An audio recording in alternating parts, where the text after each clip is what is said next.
Good day, everybody. Brian here from quantlabs.net. Welcome to another video.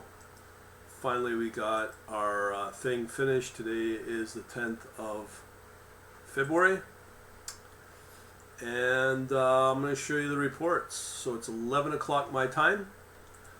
All right. So here we are. I put together a couple things. If you like what you're about to see, visit us at quantlabs.net/contact. Get on our email list. Now, on my newer domain at quant-labs.net, if you go there, you should see our most recent article called Quantstats Portfolio Analytics with Python Tutorial. This video you'll want to watch. Okay, this one right here from Part-Time Larry. Okay, his videos are excellent. It's a great channel if you want to know about crypto trading, algo trading, blah blah blah blah. All right, so you go there, and I'm using the source code from that library, that Python package. Quantstats is the one I think should serve us enough. So here's the basic source code. I'm now using VS code. I've switched over because of that channel. It's a pretty good video. It's that good actually. Anyway, so we're going to look at some baskets here just to show you how this works out. So this generates an HTML set of files, or it's really one massive HTML file. So this is it right here. As you can see here, I put in some Ethereum just to show you this works. So here's the stats. So in here we have the benchmark in yellow, which is the GSPC, which is the S&P 500. That's usually the standard S&P 500, so you could use crypto as well.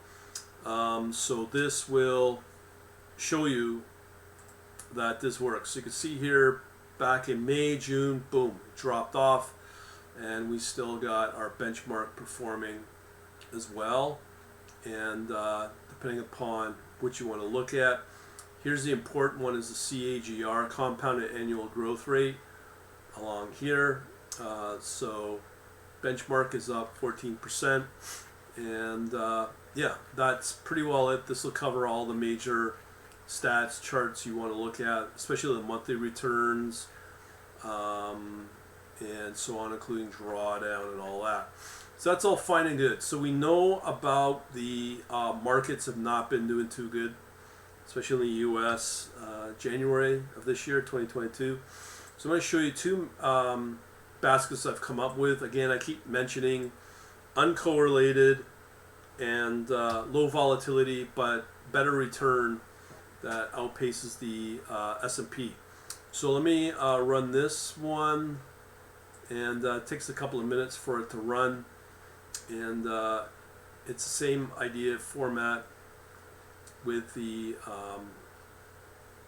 different reports here I'm going to show you. So this one, everything's all weighted evenly. So in this basket we got corn, the UK 100, which is this ETF, ISF.L, and then the XIN.TO is an iShare CAC, which is French, and then the Japanese yen, US dollars. So they're all equally weighted. So I'm going to show you these returns. Once it finishes up, looks like it's done. Let's see here. Just as a trick, you can look at the time it was generated at 11:04. It's now 11:04, so that is now generated. So that uncorrelated return performance here, you can see here in blue again, the strategy or the basket did outperform the overall S&P 500. That goes back to the last year. Okay, so you can see it's not consistently beating it out, but what I'm more concerned about is the last month. So in here you can see it's kind of dropped off, but here for the year, that basket did double against the benchmark, the S&P. But this is a really important one. Since we're early into 2022, you can see that has a negative return, the S&P, but this basket did outpace the, is actually positive So here's some statistical returns, blah, blah, blah, blah, blah. Okay, so that's a good combo. And let's look at the next one. This one's not as good. So I'll build this one or run it. And we'll check out that. So this one has 5 instruments, equally weighted. So we have the USD Japanese yen.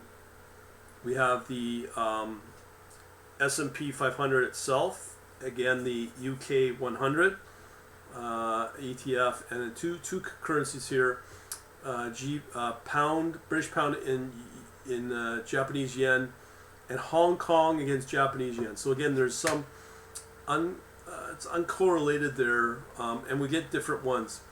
This one, as I said before that, we had corn in there as a commodity, agricultural. It's pretty well a safe one.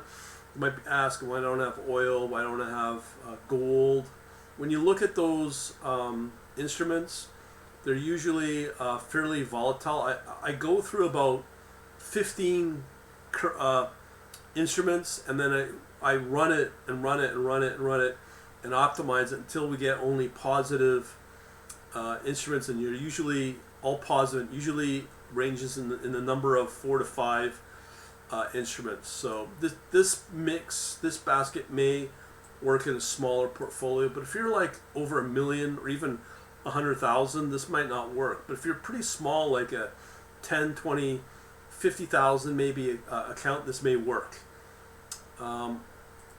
So let me just show you that report right here. Let me just run it again. You can see here the output's the name of the file, HTML file, and right there it's 1106, which matches right here at 2307.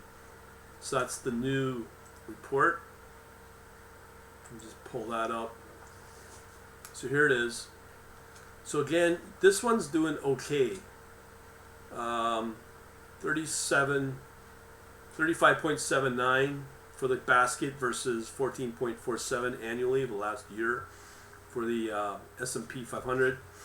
Here, it still outpaces it, but when you factor in the volatility matched, it still outpaces it. End of year returns, you can see here, again, it's double. But here for this year, this basket we're doing now is negative as well. And I believe that's because we have included the S&P 500. So this is not as good. You can see here the monthly return is 3.22 for that monthly, and then you get the weekly and da da da. So let me just for fun, for kicks, I'm going to take this out. Actually, I'm going to build a new one here, and I'm going to take that out. I'm going to duplicate it, and this appears to work pretty good. So we'll take out the S&P 500 here, just as an experiment, and then equally weigh these out portfolio wise at 25% each, and then we run it, and this is what is the new modern way for portfolio managers. I mean, it's going to get more sophisticated as machine learning kicks in and other types of automation, but AI machine learning is the big one. But this is a fairly good Python package if you're interested in it. Again, it's called quantstats Python package right there, quantstats. So we're running it, and we'll let it finish, and we'll take a look at this one, the duplicate, what we just ran, but minus the S&P 500. Again, just as a reminder, you want to go over to the quantlabs.net/contact if you like what you're seeing. So let me just pull this up one more time here. So we see here generated 1109, 1110 here.